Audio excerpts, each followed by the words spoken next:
everybody, this is D Hunter, bringing another action figure review. Today, we're going to look at the McFarlane DC Multiverse Batman vs Superman Dawn of Justice, Superman False God. This is the Platinum Chase variant of Superman, and it's sort of like the big statue in the back of Batman vs Superman, where somebody defaced it and put False God on it. Like I said, this is a Platinum Chase variant. There are two Platinum Chase variants in the wave, and that's the Superman, and then the Armored Batman also has one. I'm actually on the hunt for one more of these Superman figures for my unopened collection, and then two of the Armored Batman, because when I got this guy at Target today, someone had already beat me to it. So let's take a look at the packaging. As you can see at the top, 22 moving parts, McFarlane Toys, ages 12 plus, DC Multiverse, Superman, False God, McFarlane Platinum Edition. Here he is in the package. Looks like we have a total of 4 alternate hands, totaling 6 interchangeable hands, display stand, and collector's card. One side of the package, Superman False God from Batman vs Superman. Other side, Superman False God. At the bottom, there is the barcode, if that helps anybody. And at the back, here's that giant statue from the film. Beast Kingdom actually makes a giant statue like that, and I wish I had one, but it is ridiculously expensive to get one nowadays. So with no further ado, let's open him up. Alright, now that this figure out of the package, here he is with all the accessories laid out. We have a display stand, collector's card, a total of 6 interchangeable hands. Before taking a look at all that, let's talk about and check out the figure. So this is Superman from Batman vs Superman, played by Henry Cavill, part of the DC Cinematic Universe. And this is a Platinum Chase variant, which is repainted into sort of a statue, and it has False God defaced or graffitied on its chest. This is based off a large statue they made as a memorial to the fight at the end of Man of Steel with General Zod. Superman saved the world. But it was controversial. There was a lot of collateral damage. A lot of people died and were injured during that fight. So a lot of people didn't like that they were sort of worshipping Superman. A person was crippled at Wayne Enterprises during that fight, ended up climbing on top of the statue and spray painting False God. You can kind of tell it hurt Superman's feelings in the film when he saw that, but it's very understandable in the context of the film. I actually think this is a pretty cool idea for a Platinum Chase variant. Personally, I would love to have a full-size statue. I believe Beast Kingdom makes one, but it's very expensive nowadays. But this is a cool idea for a Platinum. This is exactly what a Platinum should be. Something that's not necessary, but optional for collectors that want to get stuff like this. Now, what I think is really dumb is they didn't make a single Superman figure.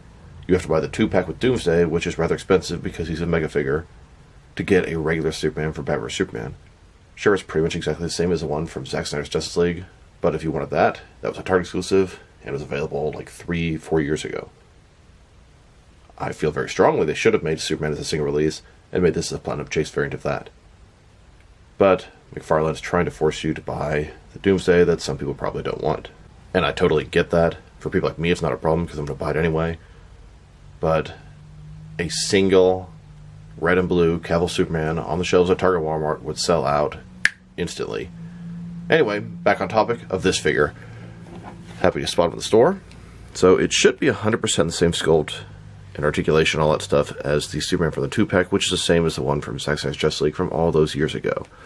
But purely silver. Kind of like the unpainted artist-proof figures, but this one actually has a purpose. The head sculpt is fantastic. Without the paint, you can really see how well they did. On the regular figure, the paint is sort of caked on like makeup. Not as bad as the first release. We'll show it out a little later. False God. People do not like the fact that he's being worshipped. Texture on the suit is amazing. Love it. Shiny sort of metallic paint job, which probably is not what it should be. It should be more of a flat paint job for a statue. It looks good. Looks like the trunks are a little bit different than the rest of the body. Cloth soft goods cape stretches out about that far. It's got a bendy wire on either side. Like I said, in my opinion, this is what a Platinum should be.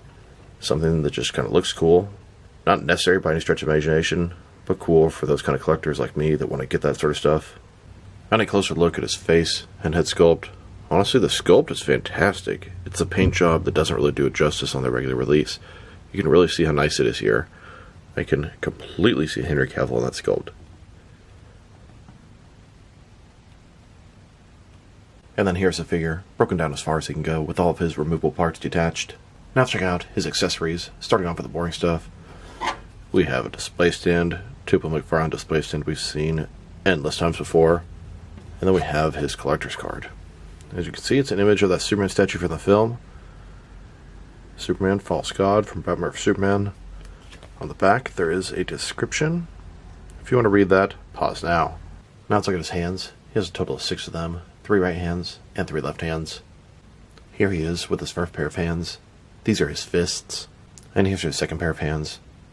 His right hand is a completely open hand, fingers outstretched, like when he was grabbing armored Superman by the chest. And then his left hand is sort of a normal hand, default hand. Could look good, relaxed at the side. Could also possibly be used as a flight hand. And here's his final pair of hands. His right hand is a pointing hand. His left hand is a gripping hand for the kryptonite spear. Now I want to talk about his cape for a second. Silver. It stretches out about that far. It has a bendy wire in it, so you can pose it sort of any way you want. Sort of have it flowing in the wind. Pretty cool effect. Pretty easy. Now to check out the differences and similarities between the Platinum Chase version of Superman and the regular release, which you can only get in the 2-pack, which I think is a poor decision on McFarlane's part. So let's take a look. They are 100% the same figure, same sculpt, same articulation. Look at the silver one's face. The sculpt just looks fantastic.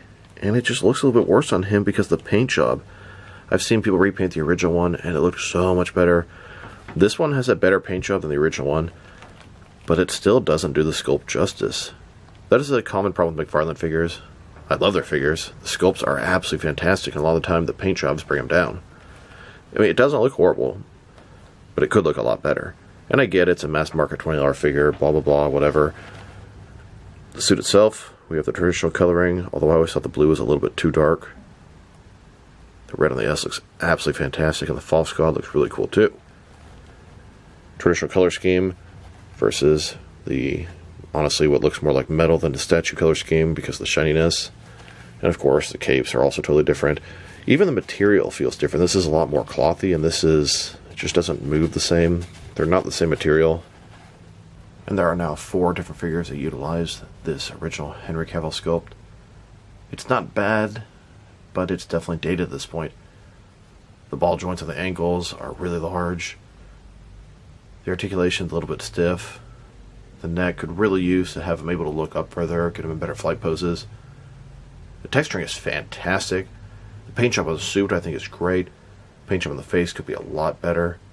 I like the cloth soft goods cape with the wire. Works very well, very effective, and the way they attached looks very nice. So mixed bag. It could definitely use an update. I wish they had done sort of an overhaul for this release. Now they've taken a pretty good look at the figure and its accessories. Let's check out his height. From bottom to the top of his head, standing about 7.3 inches tall, which can translate to about 18.5 centimeters. And for his articulation, starting with his head, of course, you can rotate side to side. You can look up just a little bit, down about that far. Tilt his head from one side to the other. Plenty of articulation for the statue that he's supposed to represent. Shoulders on the ball joint goes out more than 90 degrees. Up, down, around. He's got this butterfly ring between his shoulder and chest. Increase the range of motion, although mine doesn't seem to be moving much. And it'll cover up a large gap there. Bicep cut. Double jointed elbows. His wrist. Again, rotate, and it's hinged. Ball joint is torso. Rotate around. Forward and back. Another one in his waist. Rotate around. Forward and back between the two. Pretty good range of motion. As far as a flight pose, you get him about like this. Could use to look up just a little more. Legs complete as splits. McFarlane style hip joints. Rotation is non-existent. Legs go forward about that far. Back not at all. Double jointed knees. And his ankle. Forward and back. Hideous ball joint. Rotate. Tilt. Rock. And toe articulation. This is about the closest I can get to achieving the pose that statue is in the movie Batman vs. Superman. Not too far off, but not quite the same. In turn, you could pose him in a traditional Superman superhero pose.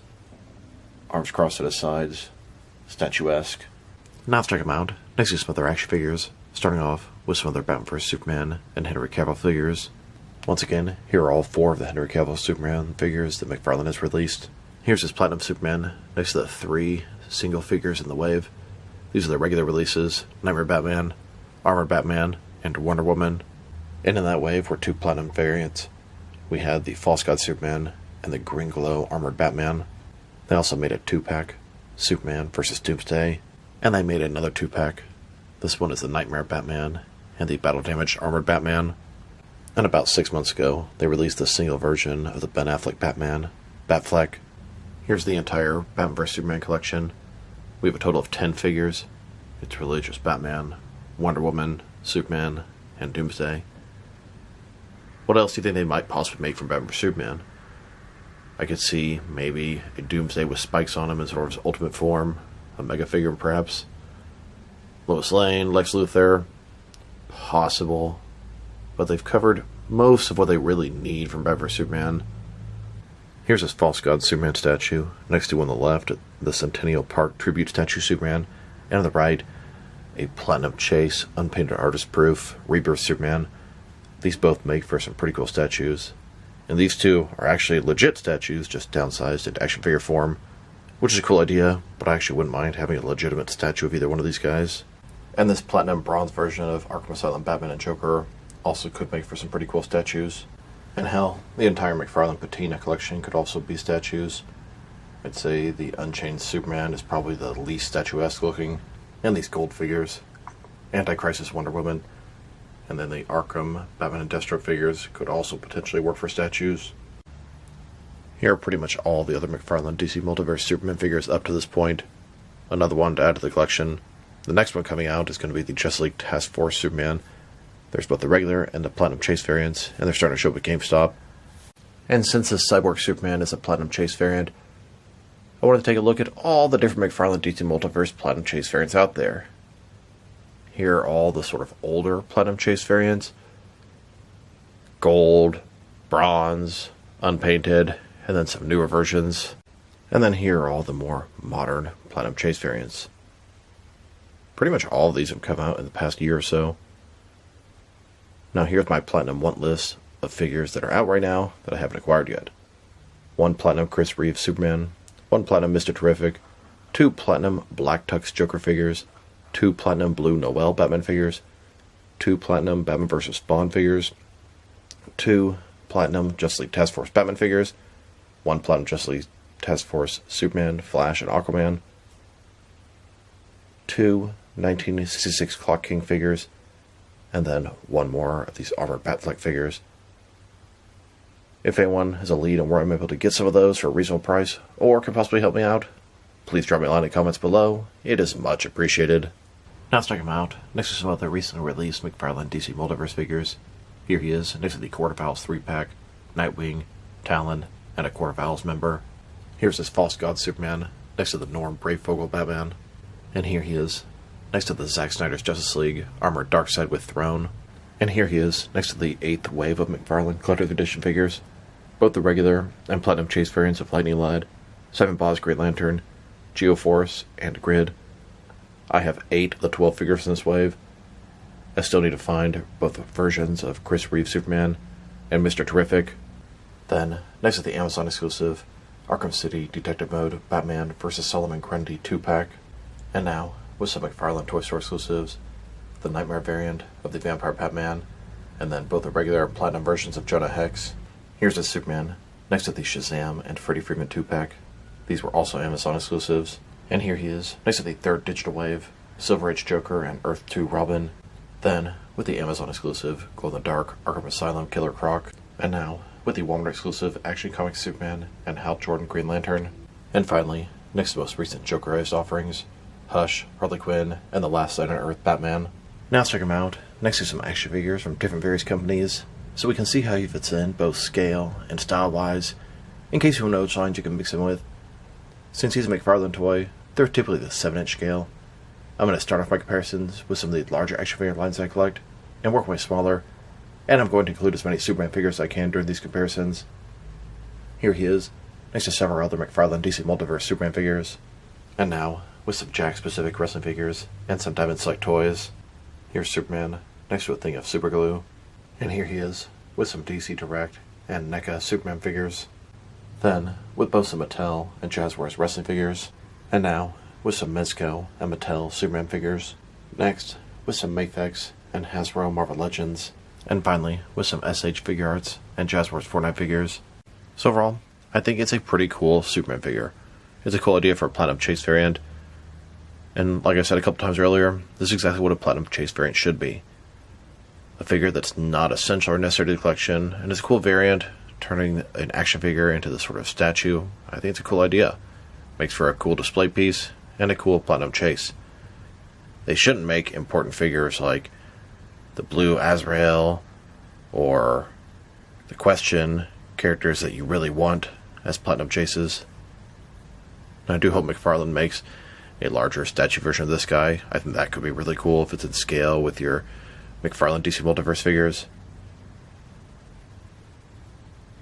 His accessories, really just a bunch of hands, nothing special. The cape's pretty cool.